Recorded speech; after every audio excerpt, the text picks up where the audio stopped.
দীঘার জগন্নাথ দেবের মন্দিরে যাবে বলে ভাবছো? পুজো কিভাবে দেবে জানো না? আজকের এই ছোট্ট ভিডিওটা তাহলে শুধুমাত্র তোমার জন্য। আজকের এই ভিডিওতে থাকছে দীঘার জগন্নাথ দেবের মন্দিরের সম্পূর্ণ তথ্য, মন্দিরের খোলার সময়, আরতি কখন হয়, ভোগের কি কি ব্যবস্থা আছে, ভোগের কুপনই বা কাটবে কোথা থেকে, সব কিছু খুঁটিনাটি তথ্য তুলে ধরেছি আমার এই ভিডিওতে। যারা যারা দীঘায় গিয়ে জগন্নাথ দেবকে একদম সামনে থেকে পুজো দেবে বলে ভাবছো, আজকের এই পুরো ভিডিওটা দেখো, তাহলেই ক্লিয়ার হয়ে যাবে। হ্যালো মাই বিউটিফুল পিপল, চলে এসেছি আবারও একটা ইনফরমেটিভ ট্রাভেল ব্লগের ভিডিও নিয়ে। তোমরা যারা দীঘা জগন্নাথ দেবের মন্দিরে পুজো দেবে বলে ভাবছো, চাইলে কিন্তু একদিনের ট্যুর করেও যেতে পারো। মানে যদি উদ্দেশ্য থাকে পুজো দিয়েই চলে আসবে, তাহলে একদিনের মধ্যেই সকালে গিয়ে রাত্রিরে ফিরে পড়তে পারবে। কারণ দীঘা স্টেশন থেকে মন্দিরের দূরত্ব পায়ে হেঁটে 5 থেকে 6 মিনিট। এই মন্দির সকাল 6টা থেকে দর্শনার্থীদের জন্য খুলে যায়। তোমরা চাইলে সকাল সকালই পুজোটা দিয়ে নিতে পারো। আর মঙ্গল আরতি শুরু হয় সকাল 5টা থেকে 5:30টার মধ্যে। তারপরই মূল দরজা খোলে। স্টেশনের দিক থেকে যখন মন্দিরের দিকে যাবে, বাঁ দিকে এরকম জুতো রাখার কাউন্টার তোমরা পাবে। এইটা পেরিয়ে গিয়ে কিন্তু 2 নম্বর 3 নম্বর গেট। জুতো, ব্যাগ এগুলো তোমরা এখানে রাখতে পারো, কোনো টাকা পয়সা দিতে হচ্ছে না। তবে আমি তোমাদের সাজেস্ট করব এখানে জুতো ব্যাগ রেখো না, কারণ এখান থেকে 2 নম্বর 3 নম্বর গেটটা একটু দূরে আছে, পায়ে হেঁটে যেতে হবে। এর থেকে ভালো চলে আসবে 6 নম্বর গেটের দিকে। 6 নম্বর গেটের আগে এইভাবে পার্কিংয়ের জায়গাও পেয়ে যাবে। কে যদি কলকাতা থেকে গাড়ি করে আসো, এখানে কিন্তু পার্ক করতে পারবে গাড়ি। আর 6 নম্বর গেট যেখানে আছে তার ঠিক অপোজিট দিকেই দেখবে ডালা রাখার দোকান আছে, আর তার পাশে আছে জুতো ব্যাগ রাখার জায়গা। এখানেও কিন্তু একদমই ফ্রিতে তোমরা জুতো ব্যাগ রেখে দিতে পারবে। ভেতরে মোবাইল ফোন নিয়ে যাওয়া অ্যালাউ আছে, তাই ওটা রাখার কোনো দরকার নেই। এই যে দেখো, এই জায়গাটা কিন্তু তোমরা ডালা নিতে পারবে। ডালা, ধ্বজা সব কিছু ঠাকুরের জিনিসপত্র এখানটাতে তোমরা পেয়ে যাবে। এখন ভেতরটায় ঢুকে তোমাদের দেখাচ্ছি। পুজো দেওয়ার জন্য যে মিষ্টিগুলো নেবে, এখানে দেখো প্যাকেট সিস্টেম করা আছে, 50 টাকা থেকে স্টার্ট। এই বক্সগুলোতে সব মিলিয়ে মিশিয়ে আছে। তোমরা চাইলে যে কোনো এক রকমের মিষ্টিও 100 টাকা দিয়ে প্যাক করে নিতে পারবে। খাজাও এখানে পাওয়া যাচ্ছে, তোমরা চাইলে খাজা দিয়েও পুজো দিতে পারবে। এই দোকানগুলোতে পুজোর সামগ্রী সব কিছুই পেয়ে যাবে। তাছাড়াও বিভিন্ন ফটো ফ্রেম তোমরা এখানে পেয়ে যাবে। ঠাকুরের অনেক জিনিস এখানে আছে দেখলাম।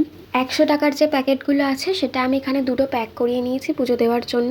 এখান থেকে কোনো ফুল মালা দেওয়া হবে না, ওখানে যখন মন্দিরে যাবে মন্দির থেকেই তোমাকে ফুল দিয়ে দেবে। এবার এই 6 নম্বর গেট দিয়ে ঢুকবো, একদমই কাছে, তাই খালি পায়ে হাঁটলে কোনো অসুবিধাই হবে না।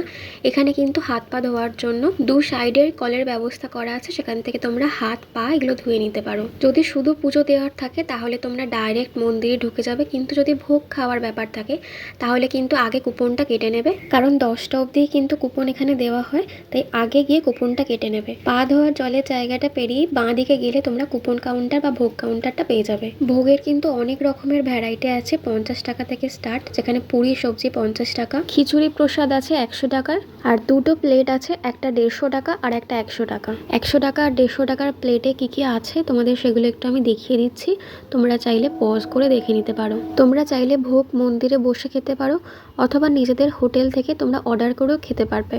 এই যে নাম্বারটা দেখালাম, এই নাম্বারে কল বা হোয়াটসঅ্যাপ করে তোমরা হোটেলে বসে অর্ডার করে নিতে পারবে। ভোগের ভ্যারাইটি, বুকিং টাইম সব কিছু তোমাদের নোটিশ বোর্ডটা আমি দেখিয়ে দিচ্ছি। তবে আমরা যেই হোটেলে ছিলাম সেখান থেকে ইজিলি পায়ে হেঁটে মন্দির চলে এসেছি, কারণ মাত্র 5 মিনিট। এই যে দেখো হোটেল, আর এই যে স্টেশন থেকেই হোটেলে যাওয়া যাচ্ছে। সব কিছুই এত কাছাকাছি যে 1-2 মিনিটেরই মাত্র ফারাক। হোটেলের রুফটপ সুইমিং পুলও তোমরা পেয়ে যাবে। হোটেলের একটা সেপারেট ভিডিও অলরেডি আমার চ্যানেলে ছাড়া আছে। যারা বাজেটের মধ্যে একটা লাক্সারি হোটেলের খোঁজ করছো দীঘায়, অবশ্যই করে ভিডিওটা চেক করো। ভিডিওর লিঙ্ক আমি ডান দিকে আই বাটনে দিয়ে দিলাম, তাছাড়াও ডেসক্রিপশন বক্সে পেয়ে যাবে। মূল মন্দিরের ভেতরে ছবি বা ভিডিও তোলা নিষেধ, তাই বাইরে যে কয়েকটা পেরেছি আমি তুলেছি। মূল মন্দিরের ভেতরে যখন ঢুকবে, ডালাগুলো যখন জমা দেবে একটা লাইন করবে, সেখানে ডালা জমা দেওয়ার পরে একটা কুপন দিয়ে দেবে, পাশের লাইনে তারপরে আবার দাঁড়াতে হবে। কুপনটা দিলে তারপরে সেই ডালার মধ্যে ভগবানের প্রসাদ, ফুল এগুলো দিয়ে তোমাকে ডালাটা আবার ফেরত দিয়ে দেবে। আমি কিন্তু একদম সামনে থেকে জগন্নাথ দেবের পুজো দিতে পেরেছি। তোমরা চেষ্টা করবে যতটা সকালে পারো যাওয়ার, আগে গিয়ে কুপন কেটে নেবে, তারপরেই পুজোর জায়গায় চলে আসবে। পুজো দেওয়া হয়ে গেলে তারপরে যা ফটো ভিডিও তোলার তুলে নিও, আগে পুজোটা কমপ্লিট করে নিও। 1টার আগেই পুজো দিয়ে দেওয়ার চেষ্টা করবে, কারণ 1টা থেকে 4টে অবধি মন্দির বন্ধ থাকে, আবার 4টে থেকে মন্দির খুলে যায়। সকালে এসে পুজো যা দেওয়ার বা ভোগ খাওয়ার সবই করবে, কিন্তু অবশ্যই করে রাতের মন্দিরটা নিশ্চয়ই ভিজিট করো, কারণ রাতের মন্দিরের রূপ কিন্তু আলাদাই স্নিগ্ধ হয়ে যায়। মন্দির খোলা থাকে রাত 9টা অবধি, আর সন্ধ্যা আরতি হয় 6:30 থেকে 7টা। এখন যে জায়গাটা দেখাচ্ছি এখানেই কিন্তু ভোগ রান্না হয়। দিনে 2বার ভোগ খাওয়ানো হয়, একটা 1:30টা থেকে 2টো, যার টিকিট 10টার মধ্যে কেটে নেবে সকাল, আর একটা হচ্ছে রাত 8:30 থেকে 9টা, যার কুপন তোমাদের 8টার মধ্যে কেটে রাখতে হবে। আমি একটা 150 টাকার স্পেশাল থালি নিয়েছিলাম, যার মধ্যে অনেক কিছু ছিল, মানে একজনের জন্য অনেকটাই বেশি। তোমরা চাইলে পরে আবার ভাত ডাল এগুলো এক্সট্রা করেও নিতে পারবে। টোটাল 8টা আইটেম ছিল, দেখতেই পাচ্ছ, ভাত, পোলাও, পনিরের তরকারি, একটা সবজি, ভাজা, ধোসা, চাটনি, মিষ্টি। আর ঠাকুরের ভোগের আলাদা করে তো তারিফ করার কিছু নেই, ওটা সবসময় ভালো খেতে হয়। এই যে দেখো, এখানে অনেক চেয়ার টেবিল পাতা আছে, এখানে বসে তোমরা খেতে পারবে, জলেরও ব্যবস্থা আছে। আমি খুব ভালোভাবে পুজো দিয়েছি, আর যেভাবে তোমাদের গাইড করে দিলাম, আশা করি তোমরাও খুব ভালোভাবে শান্তি মনে তোমরা পুজো দিতে পারবে। আজকের ভিডিওটা ইনফরমেটিভ লাগলে অবশ্যই লাইক করে দিও, কমেন্ট করে যেও জয় জগন্নাথ। আর আমার চ্যানেলটা যারা প্রথমবার ভিজিট করছো, অবশ্যই করে কিন্তু চ্যানেলটা সাবস্ক্রাইব করে দিও এরকমই ইনফরমেটিভ ভিডিও পাওয়ার জন্য। আজকের ভিডিওটা এই পর্যন্তই, দেখা হচ্ছে পরের ভিডিওতে খুব তাড়াতাড়ি।